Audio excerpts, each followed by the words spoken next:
Hi, and welcome back to the Positive Prepper. I promised you in my YouTube short that I would have 4 videos, one video each day for the next 4 days. So this is the first video.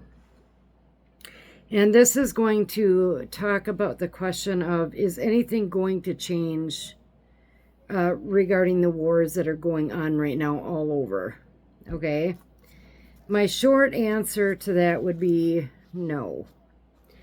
You notice that unlike what we see a lot on the news from Gaza, we see all the buildings shattered, we see the people looking for food, etc., etc. But we don't get any live video from Ukraine on all of these strikes from Russia. I'm not saying that they're not happening.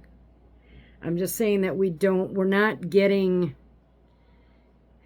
any real confirmation about anything that's going on in there. What makes that really hard is that we are only getting any information from our government's perspective or our media's perspective. So it's really hard to figure out what the truth is about what's really going on. And you guys know that as much as I do. And the same is true for Israel and Iraq. It's the same as China and Taiwan. All the other major conflicts going on, even some of those smaller ones that are going on in Africa and what have you. It's really hard to figure out the truth because we only get it from one perspective. We try really hard to watch the news from other outlets. But even then, it's, you're still only getting it from that perspective. There's nobody that's doing journalism anymore from an unbiased third-person perspective. And so it makes it really hard to glean what the actual truth is. When Trump got elected for the presidency, I associated peace, that whole peace through strength thing. But I'm really starting to wonder if that's even a real thing. It was his mantra. And, I can stop this war and, on my first day, and I can do this and I can do this. But I think his ego got in the way of that. And I don't think that people had the respect that he thought that they did. I do support, what he's doing with the tariffs and stuff, but there is really no peace going on with any of the 3 fronts that we are constantly confronted with. It's only been 6 months, so we just have to kind of step back and see where all of that goes. But in the long term, at least for the rest of this year, I just don't see any major changes in any of those at all, unless there is some kind of a major disruption or a conflict event that would, super increase the escalation and have something major happen. But I even don't see that happening. I just kind of see things staying as they are. The industrial war machine is just going to keep churning, in my opinion. So while all of this is going on, there's a lot of discussion about, and I've said it probably too many times, there will be wars and rumors of wars. This is all biblical, right? And then people are wondering, is this the end times? So, I want to put this biblical perspective in there because, again, this is prepping from that Christian standpoint. I still believe that we are in the birth pangs of the end times. I don't think that anybody can deny that with not just the conflicts, but the societal conflicts, what is right is now deemed wrong, and what is wrong is deemed right, especially the last 4 years, I would say. But there's quite a few things that have to be checked off the list before we can really say that we are in the end times. And one of those things is that the Bible says that all nations will rise against Israel. Okay? And I want to read you a couple of passages from the Bible. The first one is Zechariah chapter 12, verses 2 and 3. Behold, I will make Jerusalem a cup of trembling unto all the people round about, when they shall be in the siege, both against Judah and against Jerusalem. And in that day will I make Jerusalem a burdensome stone for all people. All that burden themselves with it shall be cut in pieces, though all the people of the earth be gathered together against it. So that's a reference to all nations, right? The second one is Psalm 83, verses 1 through 4. Keep not thou silence, O God, hold not thy peace, and be not still, O God. For lo, thine enemies make a tumult, and they that hate thee have lifted up the head. They have taken crafty counsel against thy people, and consulted against thy hidden ones. They have said, Come, and let us cut them off from being a nation, that the name of Israel may be no more in remembrance. And obviously, with a lot of these stuff going on in the news today, that's been a huge thing, right? Going on and right in the streets of these major cities, but not all nations yet are against Israel. At least, they have the United States publicly. Privately, I don't know. I can't say that. But when all nations have risen up against Israel, that is one of the things that we need to check off that list for it to be in the end times. And then I also hear with that the argument that the Israel of today isn't really God's chosen people. Okay, that may be true. I am not a biblical scholar.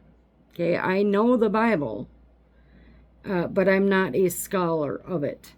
But in the end days, I believe that God assembles his chosen people into Israel. So maybe not all the people living in Israel are God's chosen people, but at some point God calls all of his chosen people home. Okay? So maybe right now that remnant is forging what will be the Israel of God's chosen. That's, I guess, what I believe. All we can do is continue to watch the signs. I don't see that conflict growing or diminishing as with any of the other wars. What we may start to see is more of the that remnant, God's truly chosen remnant, heading back to Israel. I don't know, we'll have to see. So that's part of that is, what I think is going to happen with the wars. I just don't see anything changing. From the prepping perspective,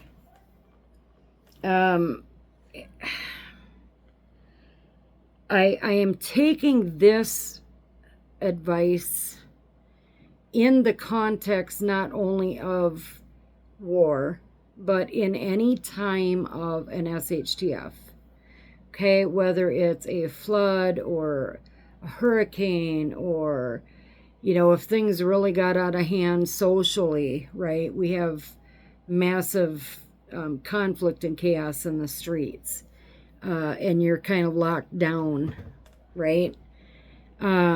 So from that perspective, I want you to really nail down what you would do if neighbors or friends came asking for some of your resources. Okay? So there's a few things that you need to consider if you haven't already. The first one is, who are they? Are they close to you? Are they family members? Are they true friends, or are they just acquaintances? Like, who are they to you? Okay. Do you have the extra resources to help them out? Have you been putting aside that little bit that, okay, well, if people come asking, we're going to give them the fake pantry stuff, right? But then you have to decide, are you going to help? Because remember, if they ask for help the first time and you help them, they're going to come back the second, third, fourth, and fifth time asking for help. Do you have enough resources to take away from your own either family or mag group or whatever situation you're in to continually give that stuff out? And then what does that look like? What do those resources look like? Are you giving them a bag of rice? Are you giving them canned vegetables? Are you giving them meat? Your chickens laid 12 eggs that morning. Are you going to give them a day's worth of eggs? What does that resource look like to you? And then are you putting a stipulation on that? So if I give you these, this is what I expect in return. Are you going to say, this is all I'm giving you, don't come back for more? And is that a reasonable expectation that they are actually going to follow? Right? And then, of course, so let's say that it is friends or family, so people that you know really well.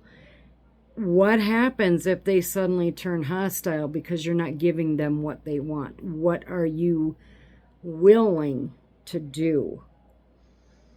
A lot of people have a really hard time justifying giving away their own preps that they have taken the time, the energy, and the money to put aside.